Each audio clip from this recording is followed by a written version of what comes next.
ក្នុងឆ្នាំ1975ហ្នឹងសូមឲ្យពុកម៉ែបងប្អូនគ្នាអ៊ំពូមីងលោកតាលោកយាយណាដែលកើតតាន់ឆ្នាំហ្នឹងណាឆ្នាំ1975ហ្នឹងជួយខមមិនមកមើលថាតើកម្លាំងវិបាកកម្មហ្នឹងធ្លាប់មានហេតុការណ៍មនុស្សស្លាប់ច្រើនទេមានគ្រោះភ័យគ្រោះឧតុភ័យគ្រោះទូរភឹកអគ្គិភ័យឬក៏មានគ្រោះណាមួយសម្រាប់បល័យពូជសាសន៍នៅក្នុងឆ្នាំហ្នឹងអត់ចាំជួយខមមិនដោយសារតែខ្ញុំកើតអត់តាន់ខ្ញុំបានត្រឹមតែសិក្សាប្រវត្តិសាស្ត្រទៅបានលឺដែរក៏ប៉ុន្តែកើតអត់តាន់អញ្ចឹងអត់អាចនិយាយថាត្រូវតែអញ្ចឹងទេលោកគ្រូខ្ញុំឃើញមានលោកចេញវីដេអូឲ្យពុទ្ធបរិស័ទសប្បាយចិត្តជាមួយគ្រោះធម្មជាតិនៅប្រទេសសៀមជាដើមតើមានបាបទេហើយបើបាបតើទទួលទោសយ៉ាងណាលោកគ្រូហើយអ្នកដែលសើចចំអកគេនោះអាចទទួលទោសដែរទេអរគុណលោកគ្រូអរគុណច្រើនសម្រាប់ការលើកឡើងមកនេះចំពោះរឿងបាបឬអត់ហុចផលយ៉ាងណាខ្ញុំក៏មិនមានញៀននៅក្នុងការទៅដឹងថាតើទោសកម្រិតណាក៏ប៉ុន្តែសូមឲ្យយើងដឹងផងទៅថាបើយើងមានចិត្តអកុសលកើតចេញអំពីការសើចចំអកការដាក់ម្ដាសាការសំមុខអ្នកដទៃឬក៏ពេញចិត្តនៅពេលដែលគេជួបនៅវិបត្តិនឹងបញ្ហាណាសូមឲ្យយើងដឹងផងទៅថាចិត្តអកុសលនោះយើងគង់តែទទួលត្រឡប់វិញមិនខាននៅក្នុងការឆ្លើយតបនេះខ្ញុំសូមមិនឆ្លើយតបទៅតាមសំណួរណាក៏ប៉ុន្តែខ្ញុំលើករឿងផ្ទាល់ខ្លួនរបស់ខ្ញុំមកហើយនឹងការសិក្សាដោយសារតែខ្ញុំមិនមានញៀននៅក្នុងការដឹងអំពីហេតុការណ៍ពិតប្រាកដក៏ប៉ុន្តែតាមរយៈដែលខ្ញុំសិក្សាធម្មៈរបស់ព្រះសម្មាសម្ពុទ្ធយកមករួបរวมសេចក្តីរួមទាំងតម្រាលោកធាតុតម្រាលោកធាតុបានន័យថាតម្រាដែលពាក់ព័ន្ធជាមួយរឿងរ៉ាវចក្រវាលខ្ញុំមិនច្បាស់ថាតើតម្រានឹងនៅក្នុងព្រះពុទ្ធសាសនាឬក៏មិនមែនព្រោះអីជាតម្រាវេទតែគ្រាន់តែភាគច្រើនគឺលោកជាអ្នករៀបរៀងដែលខ្ញុំមើលទៅណាសភៅលោកធាតុអីភាគច្រើនលោករៀបរៀងហើយលោកក៏បានពោលថាបែបនេះបែបនោះអីចឹងទៅប៉ុន្តែមើលទៅស្ដាប់ទៅដូចជារឿងរ៉ាវដែលព្រះសម្មាសម្ពុទ្ធព្រះអង្គបានសម្ដែងចឹងក៏ប៉ុន្តែគ្រាន់តែមិនជាក់លាក់នោះទេហើយអ្វីដែលខ្ញុំលើកមកនិយាយនេះមិនបានឲ្យជឿឬមិនជឿនោះទេក៏ប៉ុន្តែសិក្សាទាំងអស់គ្នាសង្កេតទាំងអស់គ្នាដោយសារតែខ្ញុំជាអ្នកជួបហេតុការណ៍ផ្ទាល់ហើយសង្កេតមើលតាមរយៈដែលខ្ញុំកត់ត្រាកត់ចំណាំណាព្រោះខ្ញុំក៏មិនមែនជាអ្នកជំនាញតារាសាស្ត្រឬក៏តម្រាលោកធាតុក៏ប៉ុន្តែតាមរយៈខ្ញុំបានសិក្សាព្រោះសម័យឥឡូវក៏មានគ្រូច្រើនដែលលោកចេះអំពីតម្រាទាំងអស់ហ្នឹងតែចំពោះខ្ញុំផ្ទាល់គ្រាន់តែខ្ញុំជួបហេតុការណ៍ផ្ទាល់ដោយសារតែខ្ញុំផ្ទាល់ជាអ្នកជួបហេតុការណ៍ឥឡូវខ្ញុំនិយាយរឿងរ៉ាវបន្តិចឥឡូវខ្ញុំនិយាយរឿងរ៉ាវហេតុការណ៍នឹងបន្តិចវិលត្រឡប់ថយក្រោយកាលពីជាង15ឆ្នាំមុនកាលនោះខ្ញុំរៀននៅឆ្នាំទី4នៅសាកលវិទ្យាល័យរស់នៅក្នុងក្រុងតាខ្មៅភ្នំពេញនៅក្នុងឆ្នាំនោះផងដែរមានរឿងរ៉ាវសោកនាដកម្មមួយមានមនុស្សស្លាប់ជាច្រើននៅកោះពេជ្រនៅក្នុងឆ្នាំនោះគឺជាឆ្នាំដែលខ្ញុំបានខ្ចីលុយគេឲ្យទៅបើកហាងអ៊ីនធឺណិតនៅតាខ្មៅហ្នឹងនឹងគឺជារឿងរ៉ាវមួយដែលខ្ញុំចាំមិនភ្លេចខ្ញុំបើកបានប្រហែលជាង3ខែមានភ្ញៀវចូលច្រើនក៏ប៉ុន្តែមានពេលវេលាមួយចូលដល់ខែទី3ហ្នឹងមានថ្ងៃមួយពេលរសៀលទៅមានភ្លៀងធ្លាក់យ៉ាងខ្លាំងរហូតទាល់ទៅដល់ល្ងាចហើយហាងកុំព្យូទ័ររបស់ខ្ញុំនៅជាប់ផ្ទាល់ដីមិនយូរប៉ុន្មានរហូតដល់យប់បន្តិចទឹកភ្លៀងនោះក៏មានការកើនឡើងស្ទើរតែត្រឹមដើមទ្រូងណាធ្វើឲ្យកុំព្យូទ័ររបស់ខ្ញុំដែលបើកហាងអ៊ីនធឺណិតហ្នឹងខ្ទេចអស់រាប់ពាន់ដុល្លារនៅក្នុងពេលហ្នឹងព្រោះនៅក្នុងពេលហ្នឹងខ្ចីលុយគេមកព្រោះពេលរៀនក៏អត់ទាន់មានចំណូលអីដែរអញ្ចឹងខ្ចីលុយគេមកបើកហាងអ៊ីនធឺណិតដើម្បីមានមុខរបររកស៊ីអញ្ចឹងមានប្រាក់ចំណូលអញ្ចឹងទៅហើយរៀនបង់សាលាបង់អីផងនៅក្នុងពេលវេលានោះផងដែរគឺជារឿងរ៉ាវមួយដែលខ្ញុំងងឹតបុកឈឹងតែម្ដងហើយមកដល់ពេលនេះនៅពេលដែលខ្ញុំសង្កេតរឿងរ៉ាវជីវិតរបស់ខ្ញុំទៅខ្ញុំគិតខ្លួនឯងនោះទេថានឹងប្រហែលជាកំអាលកម្មរបស់ខ្ញុំសល់តិចតួចណាបញ្ជាក់ណា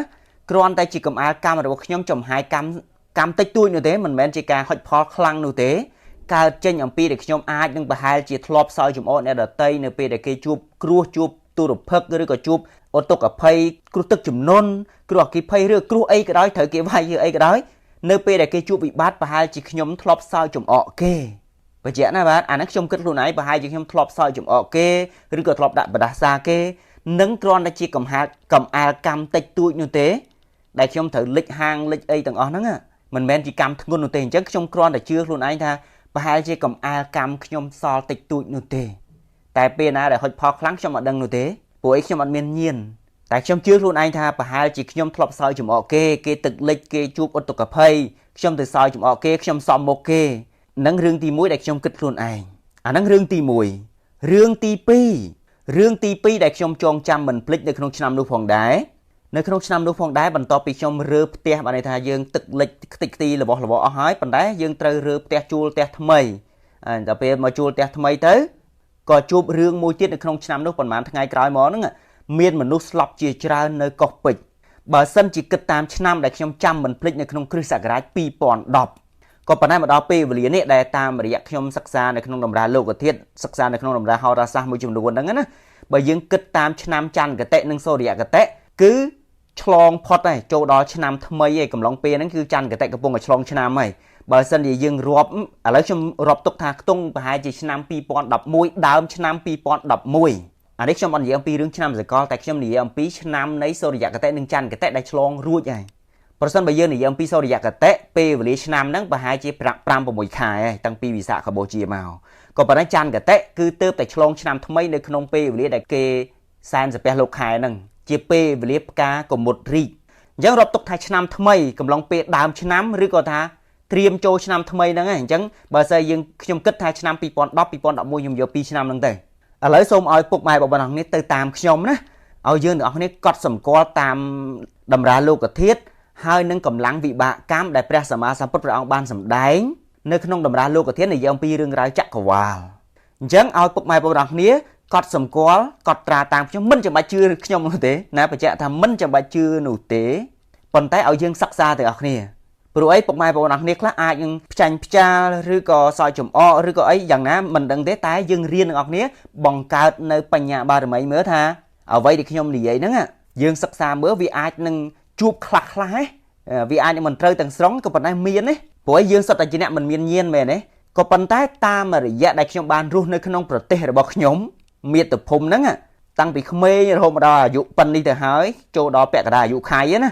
នៅក្នុងប្រទេសរបស់យើងប្រជាជនជាច្រើនមានការសាងកម្មខ្ញុំអត់និយាយពីប្រទេសគេនោះទេខ្ញុំជឿថាគ្រប់ប្រទេសមានតែអាចនឹងផ្សេងគ្នាប៉ុន្តែអ្វីដែលខ្ញុំជួបតាំងពីក្មេងមកអ្នកភូមិខ្ញុំរហូតមកដល់តាមខេត្តតាមក្រុងរួមទាំងតាមរយៈអនឡាញរួមទាំងតាមរយៈដែលខ្ញុំធ្វើវីដេអូចេញទៅរួមទាំងខ្ញុំស្ដាប់ធម៌ច្រើនដែរនៅក្នុងប្រទេសរបស់យើងប្រជាជនជាច្រើនមានទិដ្ឋិមានមេនះច្រើនបញ្ជាក់ណាបាទអានេះខ្ញុំនិយាយច្រើនប្រជាជននៅក្នុងប្រទេសរបស់យើងមានអំនួតមានមោហៈអំនួតហ្នឹងប្រភេទមោហៈណាបានន័យថាអួតច្រើនអញ្ចឹងបើយើងនិយាយអំពីអំនួតមោហៈហ្នឹងបើនិយាយអំពីរឿងចក្រវាឡបើនិយាយអំពីកាប់ផែនដីវិញគឺត្រូវរលាយដោយសារខ្យល់ហើយបើសិនជាមានទិដ្ឋិមានមេនះមានអីអមជាមួយការតេះដៀលការមើងងាយដល់ដតីអមជាមួយនឹងទោសបាណាតិបាតណាច្បាស់ណាស់នឹងត្រូវស្លាប់ដោយសារតែមានគេសម្លាប់បើសិនយើងនិយាយពីសម័យពុទ្ធកាលដូចជាតកូលពួកសក្យៈដែលជាញាតិរបស់ព្រះសម្មាសម្ពុទ្ធណាគឺសុទ្ធតែតកូលដែលមានទិដ្ឋិមានមេនះមានអំនួតហើយដល់ពេលអមជាមួយទោសបាណាតិបាតក៏ត្រូវស្លាប់ដោយសារមាត់ត្រូវគេសម្លាប់បល័យពូជសាសតែម្ដងតកូលសក្យៈតកូលរបស់ព្រះសម្មាសម្ពុទ្ធណាត្រូវបានប្របាទវិดุរភៈសម្លាប់ឈាមដាបដោយទលេមានការប្រល័យពូជសាសអញ្ចឹងដែលខ្ញុំសិក្សាទៅនៅក្នុងប្រទេសរបស់យើងគឺមានប្រជាជនច្រើនគឺមានចរិតបែបហ្នឹងច្រើនអាចនឹងរួមទាំងខ្ញុំផងដែរអូខេអញ្ចឹងយើងគង់តែស្លាប់ដោយសាររឿងទាំងអស់ហ្នឹងឯងកុំបារម្ភក៏ប៉ុន្តែបើនិយាយអំពីអនាគតទៅខ្ញុំអត់ដឹងទេតែសង្កេតមើលតែយើងអាចនឹងការពារខ្លួនយើងបានណាពេលដែលយើងដឹងយើងមកហ្វឹកហាត់ចិត្តអនាគតទៅខ្ញុំអត់ដឹងនោះទេក៏ប៉ុន្តែបទពិសោធន៍ថយក្រោយពេលខ្លះយើងអាចនឹងកត់សម្គាល់បានឥឡូវសំណួរសួរថាតើយើងត្រូវកត់សម្គាល់នៃបទពិសោធន៍យ៉ាងម៉េចសូមឲ្យពុកម៉ែបងប្អូនគ្នាធ្វើតាមខ្ញុំយើងហ្វឹកហាត់ពេលវេលាកំណត់តាមតួលេខយើងមិនច្បាស់ថាកម្មនឹងមកពីណានោះទេក៏ប៉ុន្តែយើងពិសោធន៍ទៅតាមកម្លាំងរបស់ចក្រវាឡកម្លាំងតារាសាស្ត្រកម្លាំងលោកធាតុនិងកម្លាំងកម្មដែលព្រះសម្មាសម្ពុទ្ធព្រះអង្គបានសម្ដែងរួមគ្នាជាមួយនឹងវិបាកកម្មទៅតាមតម្រាលោកធាតុដូចគ្នាព្រោះព្រះសម្មាសម្ពុទ្ធព្រះអង្គអត់បានបដិសេធនោះទេមានហេតុបែបណាមានពេលវេលាបែបណាព្រះអង្គត្រូវដោះស្រាយយ៉ាងម៉េចអីមានពេលវេលាហើយវិបាកកម្មបើសិនជាយើងធ្វើជ្រុលហើយអត់មានអ្វីដោះស្រាយបាននោះទេក្រៅតែអំពីទទួលផលក៏ប៉ុន្តែបើសិនយើងបានគិតគូគុណគូមើលសិនតាមតួលេខអីហើយយើងហ្វឹកហាត់ទៅដើម្បីយើងបញ្ជាយើងរត់គេចពីវាហើយណាមួយយើងកុំឲ្យសាងថែមប្រៀបដូចជាទឹកហ្នឹងកំពុងតែខ្មៅយើងកុំថែមឲ្យវាកាន់តែខ្មៅយើងត្រូវថែមទឹកសទឹកស្អាតអញ្ចឹងបើសិនជានិយាយអំពីគ្រោះត្រឡប់ថយក្រោយមិញនេះយើងនិយាយអំពីគ្រោះដែលខ្ញុំជួបគ្រោះទឹកជំនន់នៅក្នុងឆ្នាំ2010អាចនិយាយថាចូលឆ្នាំ2011ណាយើងតាមរយៈច័ន្ទគតិសូរ្យគតិហ្នឹង 2011ឲ្យពុកម៉ែបងប្អូនសរសេរឆ្នាំ2ហ្នឹងមកតាំង2010ឬក៏2011ហ្នឹងមកគិតនៅវាចន្លោះប្រហែលមុនក្រោយតិចតួចទេតែចន្លោះហ្នឹងបន្ទាប់មកទៀតឲ្យពុកម៉ែបងប្អូនគ្នារាប់ទៅតាមរយៈការសន្សំនៃវិបាកកម្មមួយជុំមាន12ខែត្រូវទេមួយជុំនៃសូរិយគតិដែលវិលដើរជុំរាសីទាំង12ហ្នឹងមួយជុំមាន12ស្មើនឹង1ឆ្នាំរួមទាំងដួងច័ន្ទដួងអីប៉ុន្តែរាប់ត្រឹមតែសូរិយគតិបានន័យថាមួយជុំនៃសូរិយគតិដែលវិលជុំរាសីទាំង12ហ្នឹងវាមាន12ខែហើយនៅក្នុងរាសីទាំង12ហ្នឹងវាមានវិបាកកម្មនៃសត្វទាំង12គឺ12ឆ្នាំចាំបានទេយើងរាប់ទៅជួបឆ្លើយខាតថោះរួមម្សាញ់មមីម៉ែវើកអាការជាប់កលហ្នឹងអាហ្នឹងក៏ជាឆ្នាំនៅក្នុងលោកសភៅលោកធាតុនៃវិបាកកម្មរបស់សត្វទាំង12ហ្នឹងជំងឺរោគរាតត្បាតមួយចំនួនដល់ឆ្នាំហ្នឹងភាគច្រើនរោគសត្វហ្នឹងកើតអីអញ្ចឹងណាអញ្ចឹងសត្វភាគច្រើនសត្វទាំង12ហ្នឹងគឺសត្វនៃលោកធាតុចក្រវាឡដែលកើតឡើងហ្នឹងមានឆ្នាំទាំង12ហ្នឹងយើងរាប់មើលនៅពេលដែលគោចររបស់ព្រះអាទិត្យវិលមកជុំ12ខែត្រូវទេដល់ពេលវិល12ជុំស្មើនឹង12ឆ្នាំអញ្ចឹងយើងសាកវិលត្រឡប់ថយក្រោយយើងយកឆ្នាំ2010ឬ2011យើងដក12ឆ្នាំមើលសល់ប៉ុន្មានឥឡូវយើងរាប់ទុកថា2000យក2011ក៏បានដែរ2011ដក12ឆ្នាំសល់ប៉ុន្មានសល់1999យើងគិតតាមឆ្នាំគ្រិស្តសករាជឃើញព្រោះដោយសារប្រទេសយើងងាយស្រួលចងចាំតាមរយៈឆ្នាំគ្រិស្តសករាជហើយបើសិនជាយើងយកឆ្នាំ2010ទៅដកនឹង12យើងនឹងទទួលបាន1998អញ្ចឹងយើងសាកសិក្សាប្រវត្តិសាស្ត្រនៃបទពិសោធន៍ឲ្យពុកម៉ែបងប្អូនគ្នាទៅសិក្សាមើលនៅក្នុងឆ្នាំ1998ឆ្នាំ1999ហ្នឹងនៅក្នុងប្រទេសរបស់យើង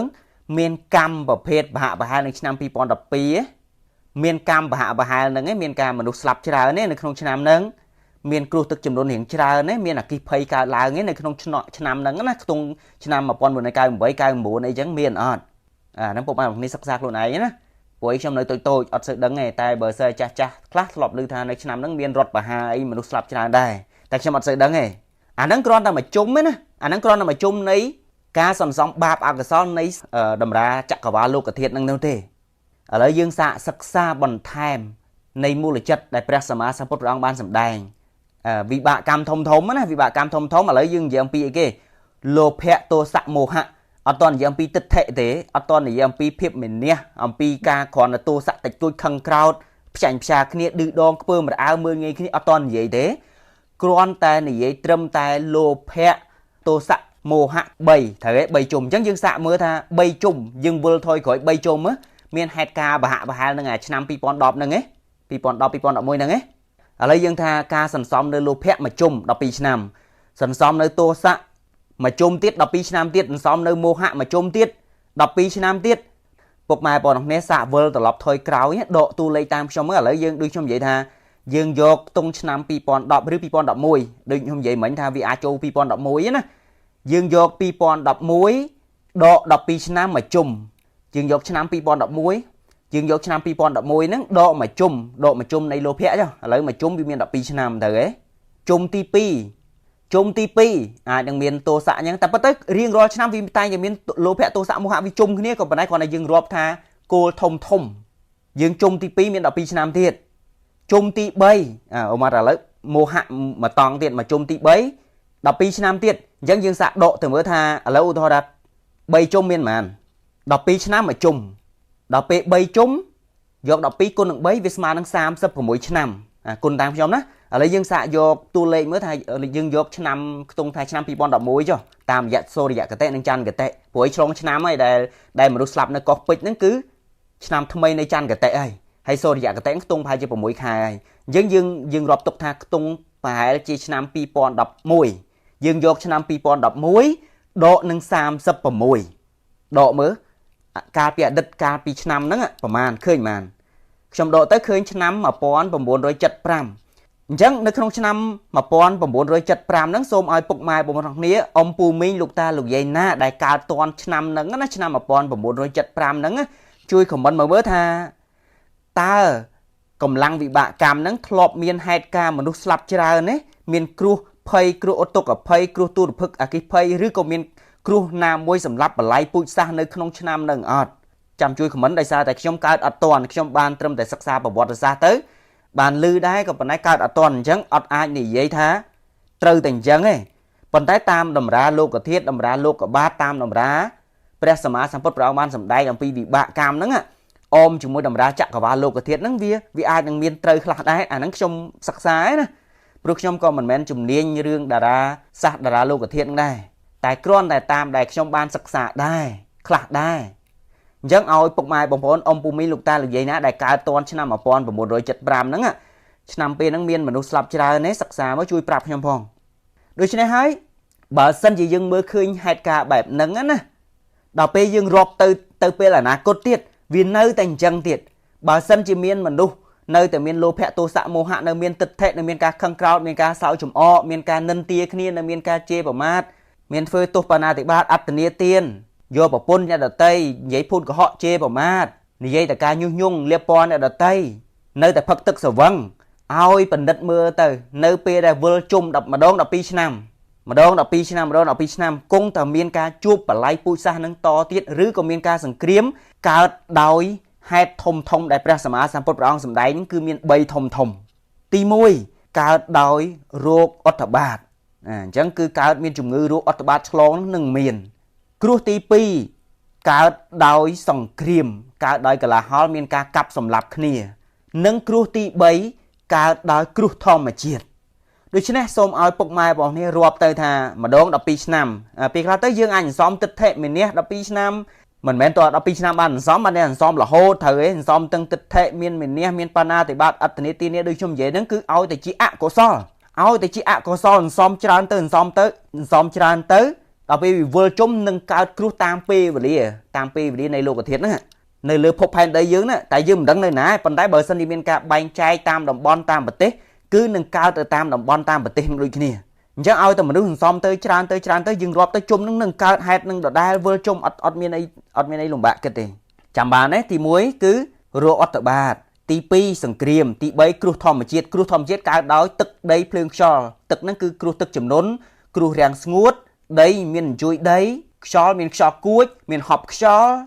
còn trại dân tới phượng miền kỳ phây cá trên những pika chạp che nắng chẳng rô thom chết nó nâng cao miền hai chẳng xôm ơi bọc mai bọn công bà róm thà kia chụp cừu mẹ đấy công bà róm dương cung tại chụp đấy bờ sân gì dương bờ tây dương đồng bon dương bờ chi chun dương nơi miền lô phe tô xạ mô hạ năng cung tại chụp nơi pe đại vì vừa chung từ đó cung tại chụp bờ tây kia cái đó nè na cái đó công bà róm công phay công pruy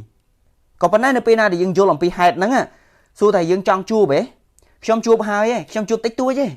trong chụp ca bị nam bị bọn đóm tích tuổi nhưng mình trang rồi mà nữa thì cào mà chụp tiết cô bên này mình sơ chỉ ấy khăng na nữa đây chẳng bà sân chỉ bọc mai bọn thằng này trong chụp rương từng bay nắng rương sừng kiềm rương ruột ọt bát hay là cướp phay nắng có dương sầm xóm ạ cái sò thế có vấn đề bà sơ dương mình chọn ở vì hai ca nắng chụp pe cái chụp dương thế dương chụp to rồi còn nhiệt là bà dương chỉ chôn ở trong bờ tây dương rùm tiếng bị phục lục nơi trong bờ tây đã chỉ nhiệt mà nút đội dương cũng tại chụp áo tại miền ca sầm xóm nơi ạ cái sò tràn tại bà sơ dương vô làm pi hai ca đang hái dương lẹ trao dương một phật hạt sầm xóm bảo phết cộ so vinh mà đong phật hạt sầm xóm nơi ba mấy tiếng đọc vinh mà đong bạp ạ cái so tiếng lại chẳng puống công phơi club giang ham đạch khát còn bên đây là bên này trong này vậy ta ham đạch khát việc lá này khác cái ta ôi vi bảo ba trong vô vi lục ba dương ai từ hối ta ban bảo mãn giờ ban nâng đấy pro bà xây dương phơi ba nó dương tới bên này bên này mẹ này dương từ đó nơi sẽ đi sọc đại chị am mà tại còn bên này là bên này dương phơi ban viên nâng sần xóm du đo pe đo vì lía việc công tái tịch tỷ mà nô tiếng lái rùm cầm kia tới viên nâng đo pe liền đạiประสมาสัมพุทธเรามันสำได้อัมพีกาลวิเลียในการแช่แผ่นได้แช่กับแช่จักรวาลยังแม้ในจักรวาลเยอะในแช่คือแซนเกาจักรวาลแช่ดาวเปลสันซ้อมยูคลังเปtớiหนึ่งเตยเล็กดอยตึกดาวเปลซ้อมยูชานเปtớiดอยโมหะดาวเปงบใบทำมันลุกสับถึงหลายคือหนึ่งสลับดอยซาชอลบกชอลกุยชอลกันตระรอโคตรตัวแต่ลิงเชนแผ่นได้นั่นคือแช่อันนั้นคือดาวเปดาววิเลียได้ซ้อมเตยจานเตยกลายมาเวียนหนึ่งเวอร์จมท่อมได้โดยกล้องแต่เวอร์ตลอดมาวิ่งโดยขี้จังยังบ่ใส่ยิงโยนแบบนี้หายส่งมาเยื้องฝึกหัดเลี้ยเจ้าหนึ่งบาปอากาศถึงหลายอย่างพวงกาได้เยื้องซอยจุ่มออกเกการนันเตียเกมือเงยเกดับมาดาซาเกส่งมาเยื้องฉบเตยเยื้องฝึกบ้านปัญหาเยอะปัญญังเตย ប៉ុន្តែព្យាយាមឲ្យយើងកុំធ្វើកុំសាងនៅអកុសលទាំងឡាយទាំងពួងគ្រប់យ៉ាង